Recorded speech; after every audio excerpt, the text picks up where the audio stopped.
The morning sun stretched long shadows across my front lawn as Meredith Sinclair, president of the Willowbrook Estates HOA, stood in handcuffs, her usually immaculate blonde hair now a frizzy, chaotic mess from fighting the federal marshals. Her voice, normally commanding and sharp at neighborhood meetings, had cracked into something shrill and frantic as she shouted about her rights, insisting she needed to speak to the chief of police immediately. The officers didn't flinch. They continued guiding her toward the waiting patrol car with professional calm, while crime scene technicians moved through my home behind them, documenting every trace of evidence. My neighbor, Robert Chen, stepped outside, mid-sip from his coffee mug, staring across the street like he couldn't trust his own eyes. He approached an officer carefully and asked what in the world was going on. The marshal answered with a simple, heavy truth that made Robert's jaw drop. "She broke into a federal judge's home. That's a felony.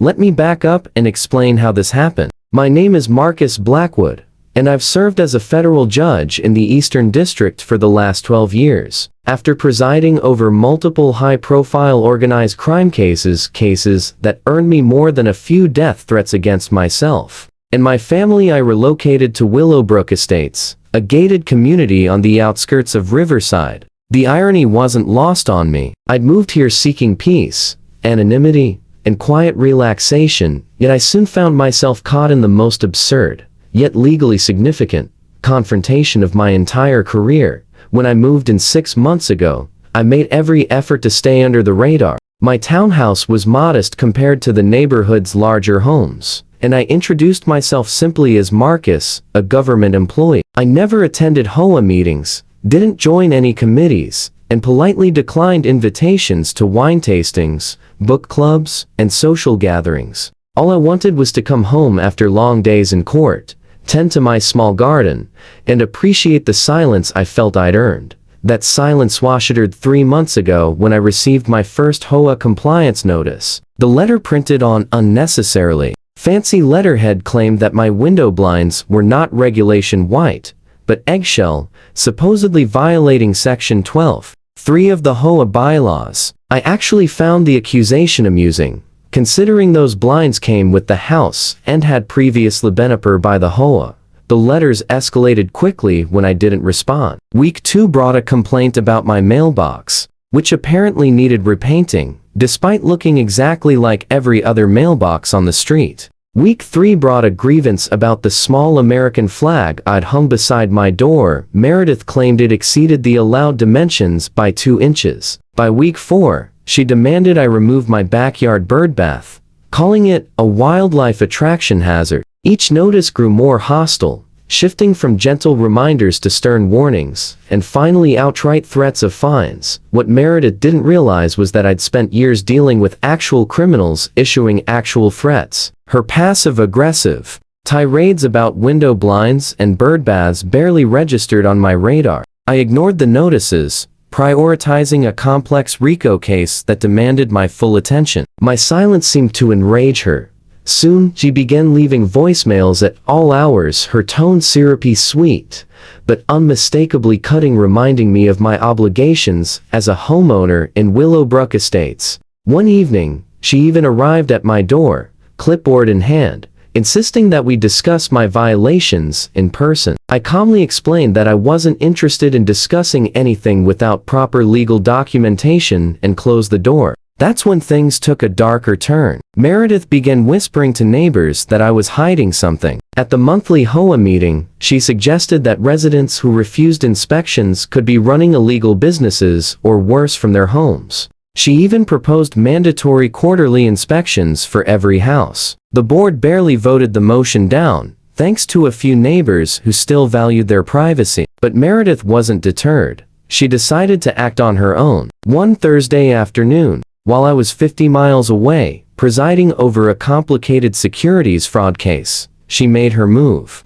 Using an old contractor access code she'd somehow obtained, she bypassed my security gate and slipped into my home through the back door. What she didn't know was that my house wasn't protected by a SEC alarm system. Due to the credible threats I'd received over the years, the Marshals Service had installed a robust security system throughout my home, complete with cameras in every room except the bathrooms. These cameras streamed directly to a monitoring station staffed around the clock by federal agents.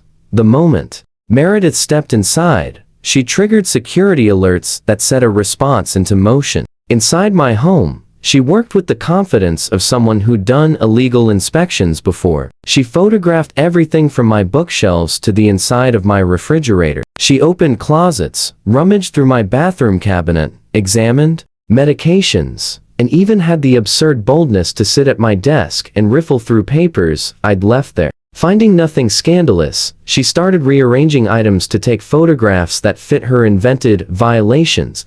The peak of her intrusion came when she entered my bedroom. On my nightstand, she placed a bright red violation notice listing 23 supposed infractions she discovered. These included non-regulation hangers in my closet and having too many law books, which she claimed created a fire hazard. She signed it dramatically and even snapped a selfie beside my bed, apparently proud of her illegal inspection. But while she continued her unauthorized tour, the monitoring station had already dispatched units to my home. Federal marshals arrived within minutes, forming a perimeter and preparing to apprehend what they initially assumed might be a serious security threat. They watched in real time as Meredith wandered through my house, every move captured by the security feeds. By the time I received the urgent call from Marshal Davidson, she had already been inside for nearly 30 minutes. I immediately excused myself from court, informing my clerk that there had been a security breach at my home. The 40-minute drive back felt agonizingly slow. As I gripped the steering wheel, the weight of what was unfolding hit me. Someone had violated my privacy, breached my safety, and potentially jeopardized the protection of future witnesses who might rely on my home as a secure location. When I finally arrived, my Normaliquiot Street was filled with federal vehicles. Marshals had already secured the area and were waiting for my formal statement before moving forward with the arrest. Inside, crime scene technicians were cataloging everything Meredith had touched, dusting surfaces for fingerprints, and photographing the bright red violation notice she'd left behind. Marshal Davidson showed me the live security footage on a laptop in the driveway, and watching Meredith move through my home with such arrogant ease made my blood boil. Her behavior reflected complete contempt for the law, for privacy, and for basic decency. She had twisted her position as HOA president into a weapon to satisfy her obsession with control. After giving my statement, I contacted District Attorney Patricia Williams, a trusted colleague from many previous cases. As I walked her through what had happened, especially the part about the federal monitoring footage, her disbelief grew audible. Patricia assured me the case would be prosecuted to the fullest extent of the law, not because I was a judge, but because no community could allow this kind of abuse of authority to stand. The arrest that followed felt almost anticlimactic. Meredith stepped out of her house in her designer workout gear, clearly dressed for an upcoming pilot's class. Her expression shifted rapidly: annoyance, confusion, and then rising panic. As Marshal Davidson read her rights,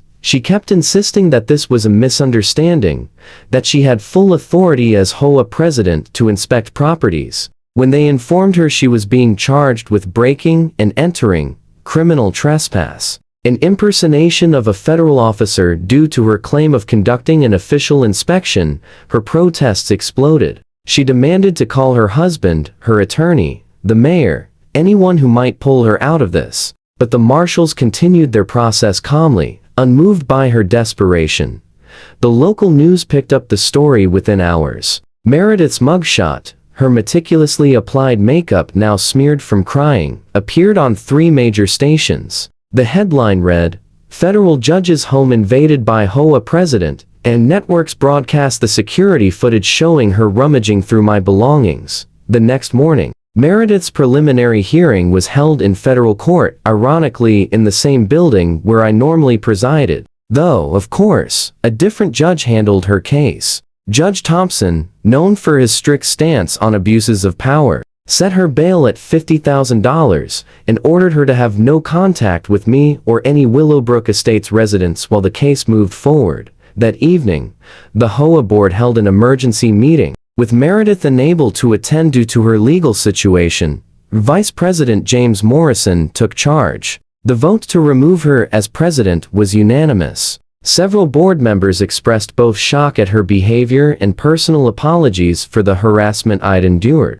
They passed new policies requiring written homeowner consent for any inspections and revoked all existing contractor access codes to prevent similar breaches. The criminal case advanced quickly. With undeniable video evidence and multiple federal agents ready to testify, Meredith's attorney urged her to take a plea deal. She pleaded guilty to criminal trespass and abuse of authority, earning 2 years of probation, 300 hours of community service, and a $10,000 fine. The federal charges for entering a protected residence added another year of probation and an additional $15,000 in fines, but her legal troubles were only the beginning. I filed a civil suit for invasion of privacy, intentional infliction of emotional distress, and violation of federal protection statutes. My attorney estimated the damages could exceed $100,000, not including legal fees. Meredith's homeowner's insurance refused coverage for intentional criminal acts, leaving her fully responsible. Her professional downfall was equally catastrophic. Meredith worked as a real estate agent for Platinum Properties, one of the area's top firms. After news of her arrest and conviction spread, the brokerage immediately terminated her employment, citing severe reputational damage and breach of ethics. Her real estate license was suspended pending review, effectively ending her career. Socially, Willowbrook Estates turned its back on her. Former friends stopped answering her calls and quietly avoided her in public. The power network she had built through intimidation disintegrated overnight. Several residents came forward with their own stories of her overreach, none as extreme as mine, but enough to paint a clear picture. At her sentencing hearing, Meredith stood before Judge Thompson, a far cry from the domineering woman who once terrorized homeowners over mailbox paint and garden decorations. She wore a plain black suit, her hair pulled back, her former confidence drained away. When invited to speak, she attempted an apology, but it fell flat, focused more on how the situation had impacted her life than on the severity of her crimes. Judge Thompson responded firmly. He reminded her that a person's home is sacred, that communities place deep trust in their elected representatives, and that the severity of violating the residence of a federal official was no trivial matter. He emphasized that her actions were not a harmless mistake, but a calculated abuse of power with serious security implications. The total consequences were devastating. Between the criminal fines, restitution, and the looming civil judgment, Meredith faced over $150,000 in financial liabilities. Her real estate license was permanently revoked. She was banned from serving on any HOA board or in any fiduciary role for life, and the federal conviction would follow her forever, making any future employment requiring trust or responsibility nearly impossible. As the bailiff prepared to escort her out,